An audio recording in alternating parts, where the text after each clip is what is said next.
Sí, porque, bueno, sobre las políticas, ¿no?, que se están implementando respecto a la formación docente y que ya se están como expresando, digamos, o concretando en algunas provincias. En este caso es en la provincia del Chaco. Uh-huh. O sea, nosotros venimos hablando bastante sobre el tema de la UNICABA acá en la ciudad de Buenos Aires.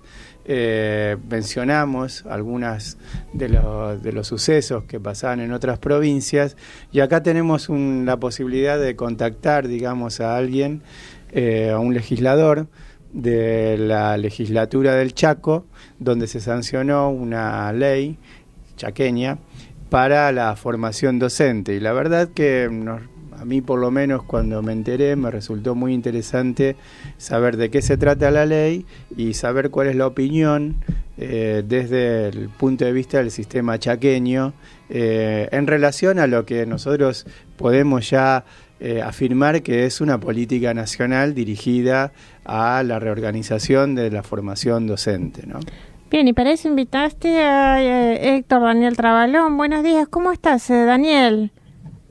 Buenos días, ¿cómo están ustedes? Bueno, saludos para ustedes, para toda la audiencia. Bueno, muchísimas gracias. Queríamos presentarte. Daniel es docente, profesor en historia, es presidente del Partido Frente Grande de Unidad Ciudadana de Chaco y legislador provincial. Por eso estábamos interesados en conversar con vos y con Tito Marengo acá, con Julio Cabrera, que está también en el estudio. Buen día, Daniel, ¿cómo estás? Buenos días, ¿cómo te va, Tito? Un saludo para vos, para toda la mesa ahí, bueno, y un placer hablar con ustedes. Igualmente. Daniel, antes que nada te agradezco que te hayas podido comunicar y mantener esta entrevista y vamos directo al tema, digamos. Nosotros tomamos conocimiento de que en el Chaco se sancionó una ley provincial referida a la formación docente. Queríamos saber de qué se trata y, por el otro lado, cuál era tu opinión. Bueno, es una ley que generó un revuelo muy importante en la provincia. Hace unas semanas atrás, la legislatura provincial sancionó una ley que se llama o tiene el nombre de Programa de Fortalecimiento de la Educación Superior. Esta ley crea un programa de fortalecimiento de la educación superior en nuestra provincia. Y tiene dos objetivos centrales. Una, establece a los centros regionales de educación superior. Nosotros en la provincia tenemos funcionando en algunas localidades, en algunas regiones de la provincia, centros regionales. En muchos casos estos centros regionales dependen de las municipalidades, de asociaciones civiles, de fundaciones, cooperativas, etcétera. Y le da a los centros, a los CRES, como se los denomina, a estos centros regionales, le da una función que va a contramano de lo que establece el Estatuto del Docente, porque le asigna responsabilidades, por ejemplo, de orientar la política del Ministerio de Educación de la provincia, de asesorar al Ministerio, de generar informes sobre la situación de la demanda local con respecto a la educación superior, de realizar estudios de investigación, pero además de darle determinadas funciones, le asigna un presupuesto. La ley crea además un fondo provincial destinado al financiar los CRES. Esta decisión que tomó la legislatura provincial, que sancionó la ley 2008-32E, generó una reacción muy fuerte que comenzó primero en los alumnos de los institutos de educación superior de la provincia, que se extendió a los docentes de los institutos, a los representantes gremiales y al consejo. Digamos, en la provincia del Chaco funciona, digamos, el Consejo de Rectores, que produjo un amplio rechazo, ya que entre los cuestionamientos centrales le establece funciones que hoy son del Ministerio, del Consejo de Rectores, del sistema formal provincial, se la establece a los centros regionales, que en muchos casos dependen de los municipios. Hay un proceso de municipalización que esta ley instala en la provincia. Claro, parece esto como lo más estructuralmente como un cambio absoluto, digamos, del lugar de dependencia de los institutos, ¿no es así? Claro, corre la definición de las políticas educativas en materia de educación superior, que hoy las tiene el Ministerio de la provincia, que la tiene el Consejo de Rectores de la provincia, y le da esa facultad, digamos, a los CRES, que como decimos, los CRES o los Centros Regionales de Educación Superior en la provincia, en muchos casos están en manos o en relación directa o dependencia directa de los municipios, con lo cual funciones que hoy tiene el sistema formal y que lo tienen el Consejo de Rectores, pasarían a tenerlo los municipios, que son los que en algunos casos, digamos, de los cuales depende el CRES. Por ejemplo, la orientación de la política de investigación o de la creación de programas de estudio, la van a tener los CRES, que dependen de los municipios. ¿Y cuál sería que además sí. se crea un fondo específico para esto? Son recursos del Estado que los va a manejar, digamos, que lo van a manejar los CRES y que lo van a manejar los municipios. Y desde tu perspectiva, ¿cuál sería el mayor inconveniente que genera esta especie de transferencia o descentralización, digamos, de las decisiones sobre la formación docente del Ministerio Provincial hacia los CRES? Mira, hay varias cuestiones.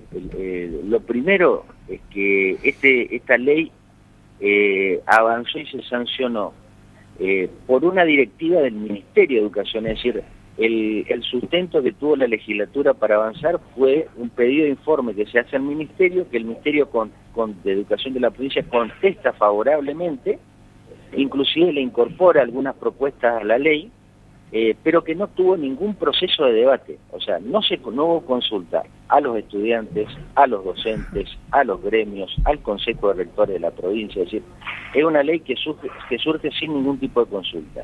Bien. En segundo lugar, es una ley que avanza sobre decisiones que hoy tiene el sistema formal, el Consejo de Rectores, los rectores de los institutos, porque a partir de esta ley habilita a que los centros regionales de educación superior que dependan de los municipios van a tener facultad para orientar la política del ministerio.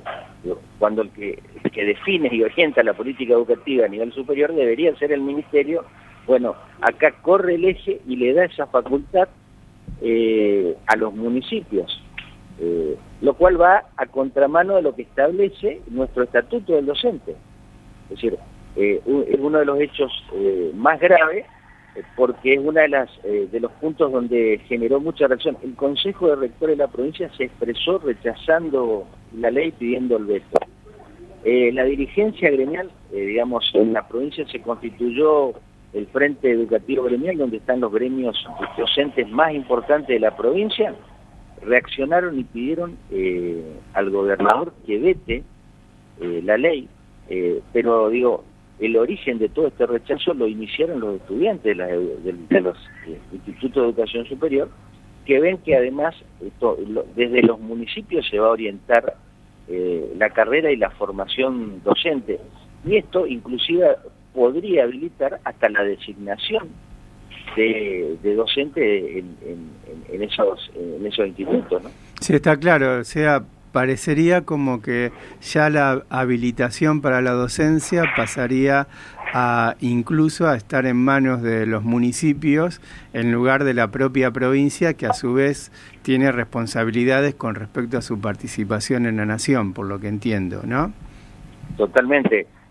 Un cuestionamiento puntual que hacen todos los sectores, alumnos, docentes, gremios, consejos rectores, es que la ley habilita el proceso, inicia o habilita el proceso de municipalización de la educación superior en el Chaco. Claro. Esto es claro. Claro. Dos cuestiones además que fíjate vos, que inclusive, producto de la reacción que se generó, el gobernador de la provincia tuvo que enviar el 12 de junio un veto total a la ley, que todavía la legislatura provincial no lo trató, pero que está en discusión. Entre los argumentos que da el Poder Ejecutivo Provincial es que la norma vulnera y avanza y se superpone con el Estatuto del Docente. La norma que sale va en contra del Estatuto del Docente, eso lo plantea el gobernador en el veto, y que además es una iniciativa que no tuvo debate previo, que no tuvo consulta previa, ¿no?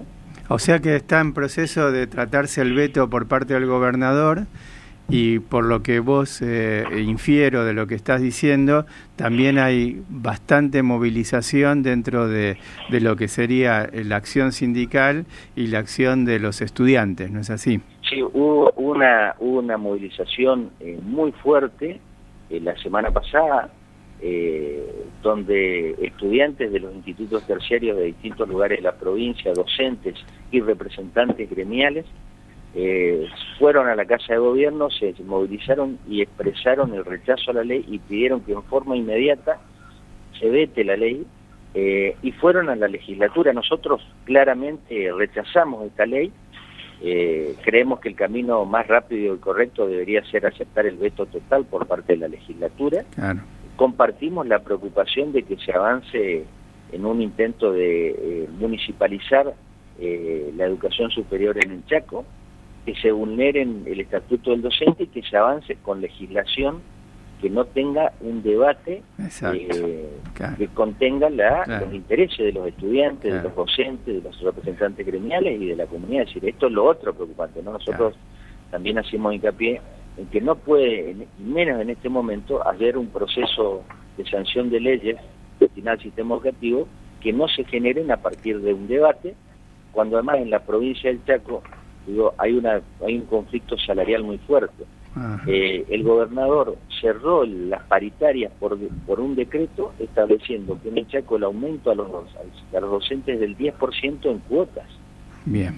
Y desde que comenzamos el año hasta acá estamos en conflicto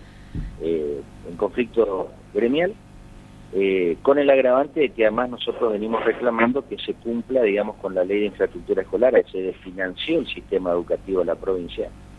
Y lo peligroso además es que esta ley viene con un aval del Ministerio de Educación y en línea con lo que el gobierno nacional está llevando adelante, ¿no? Esto es lo que ha generado que se movilice la comunidad, que nos movilicemos, en principio rechazando esta ley. Claro. Bueno, Daniel, te agradecemos mucho porque además nos ampliaste también el panorama a otros aspectos, digamos, de lo que es la política educativa provincial en el Chaco. Fue muy clara tu exposición y tu explicación, y nuevamente te agradecemos que hayas podido comunicarte con nosotros y mantener esta entrevista. No, agradecerles a ustedes primero porque nos dan la posibilidad de contar lo que está pasando en la provincia y vemos con preocupación cómo esto no son hechos aislados. Nosotros entendemos, uno de los cuestionamientos que hacemos de nuestro bloque, el bloque Frente Grande, Unidad Ciudadana, es que esto forma parte, lamentablemente, de una política nacional de vaciamiento del sistema de la educación pública y de ataque a la educación superior, ¿no? Entonces es grave, es preocupante y es bueno que ustedes también permitan que esta situación se difunda. Vemos con preocupación, nosotros seguimos el proceso que está ocurriendo en Capital Federal, en la provincia de Buenos Aires, así que tenemos que estar alerta, tenemos que difundir estos casos y compartir la información, así que agradecerles el espacio y a disposición de ustedes para cualquier otro momento. Bueno, y te comprometo entonces, próximamente esperemos volver a comunicarnos y sí, esperamos con buenas noticias, no somos optimistas, ¿eh? Hay que seguir militando, la ley fue vetada, pero el veto no fue aceptado por la legislatura, así que hay que seguir atentos, nosotros vamos a seguir y espero que en alguna oportunidad nos podamos comunicar diciendo que esta ley ya fue aceptada, el veto por la legislatura y dejada sin efecto, ¿no? Perfecto, en esa oportunidad nos volveremos a comunicar y va a ser pronto seguramente. Un saludo para vos, Tito, para toda la mesa y para toda la audiencia. Gracias, Daniel.